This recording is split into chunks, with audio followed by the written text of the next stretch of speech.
Hello, creative friends. This is Joy.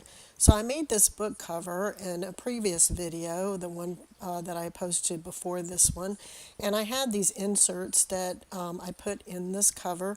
Two of them are composition books, and two of them are just books that I made out of mixed media paper.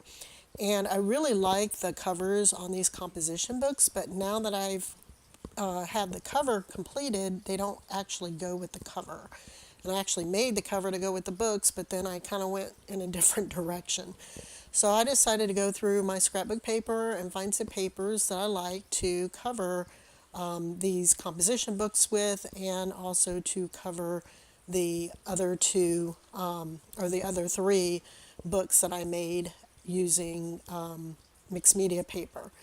I thought that if I could, put a cover on all of these, and they would go better with my large travel journal that I created.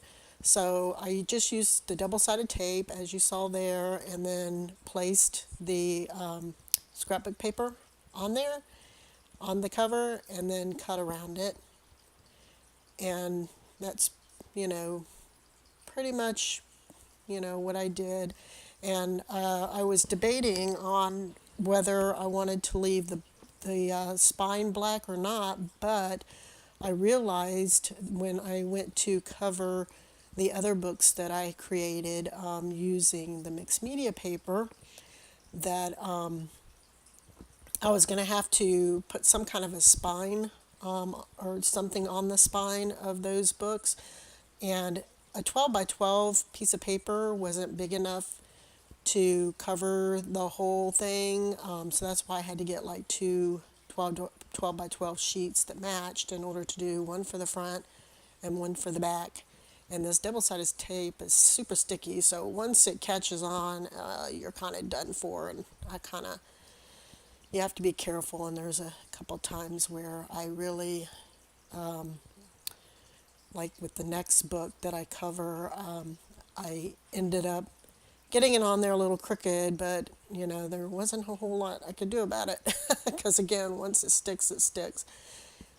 So I decided to use this. I looked through my stash and found this tape, this red tape. I don't particularly care for the color. I didn't really like the red, and it was kind of too shiny and new looking, and I kind of wanted it to be a little bit more distressed. But I did ended up distressing it with an ink pad, which you'll see that here in a minute. So this is just one of the books that I made out of mixed media paper. I just took 10 sheets of paper. I cut them down to be approximately the same size as the composition books, folded them in half, and then stapled them in the middle. So they were real quick, easy books. And again, like I said, the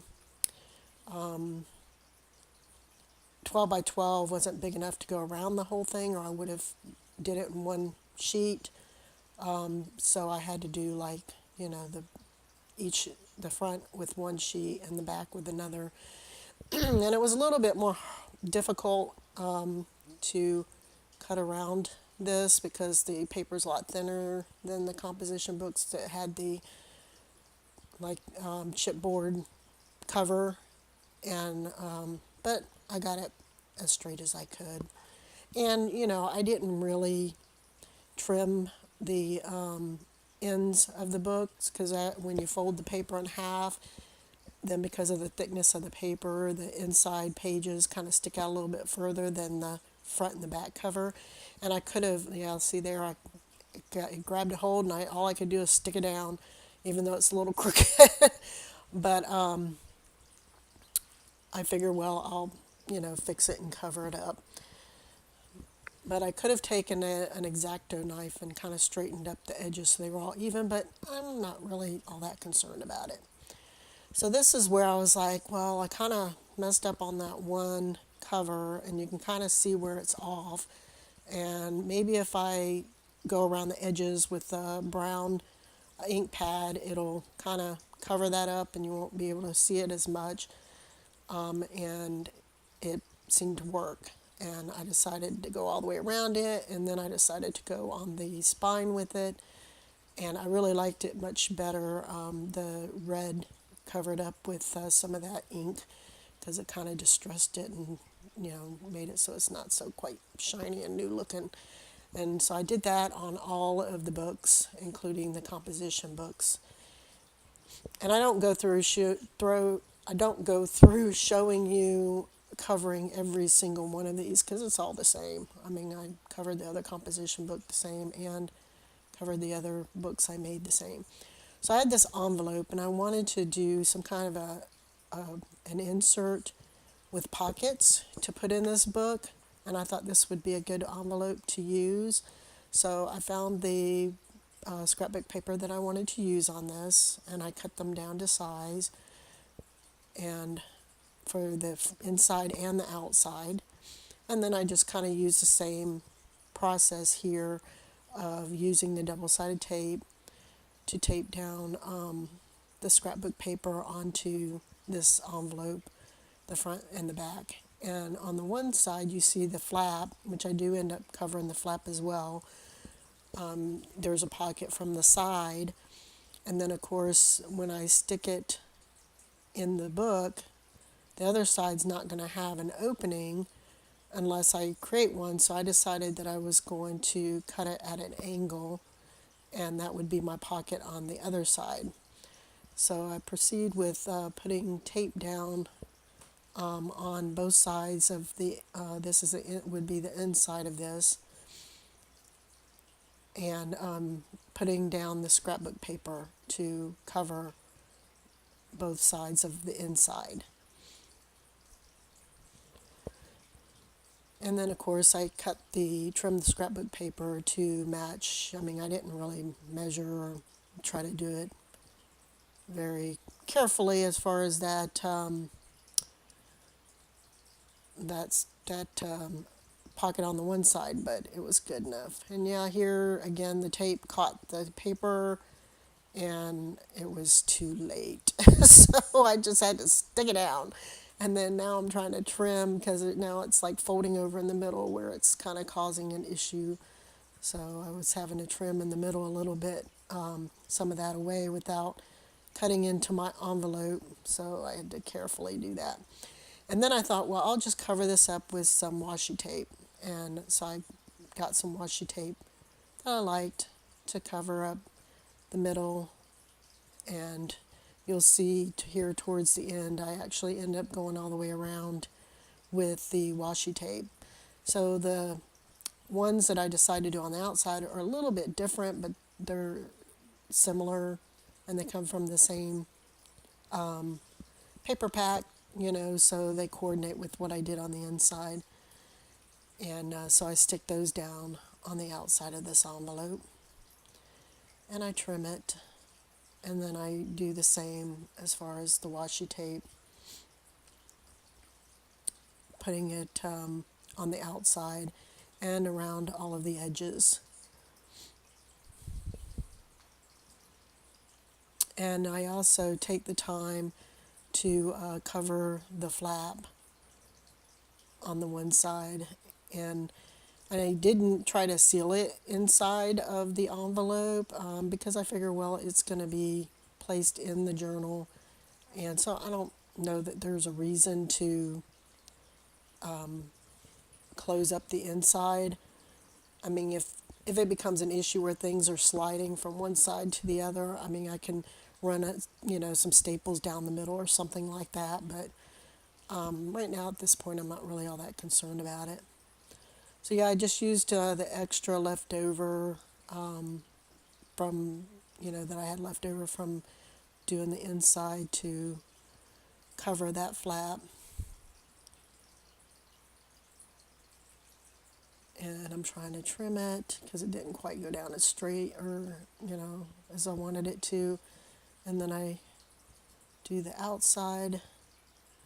And I did the outside of it the same as the inside because I figure it's mostly going to be, closed anyway. It's not going to, I'd rather it match to the inside than the outside because that flap's going to be closed most of the time when I have it in my folder or in my book. So there you go. That's all covered up, and then I use the washi tape like I said, to just kind of go around everything. And I also use it on the edge of my openings.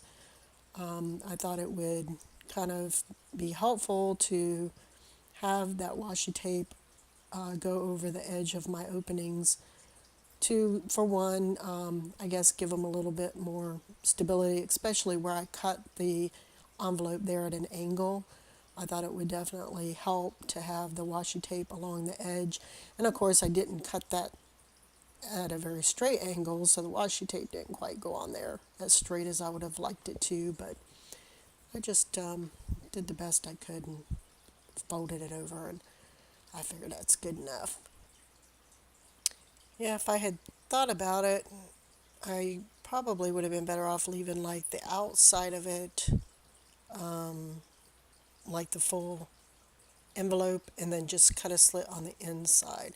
So here I decided I wanted something decorative on the outside, and I cut this flower out of a full sheet of 12 by 12 paper, even though up in the upper left hand corner I have that same flower piece of scrap paper, which I didn't even notice till I was like done and was cleaning up, and I'm like, seriously?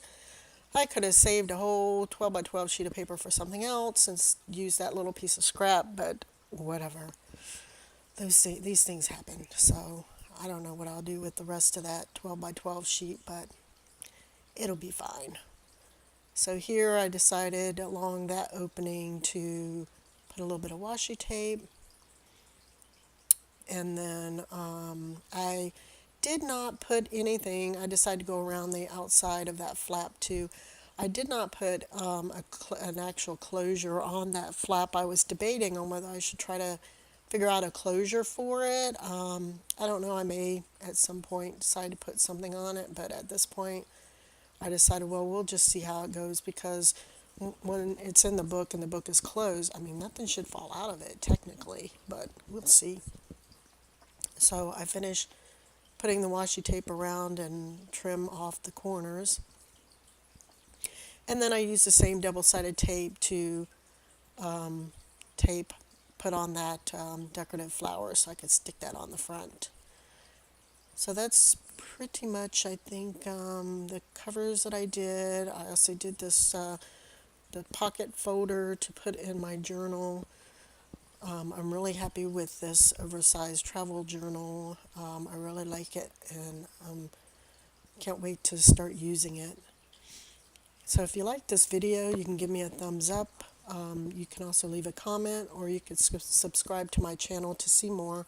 I'll leave a link to how I created the cover for these journals and books if you're interested in seeing how I created the cover. So I get the last of the pieces off, I stick it on the cover there, and then I clean up a little bit and realize, oh crap, there you go. Well, oh well. So here's the cover, and I put all the books back into the cover, and you can see they go with the cover so much better now, and you can see the papers that I used on the rest of these covers, and then that pocket folder once I get it in there.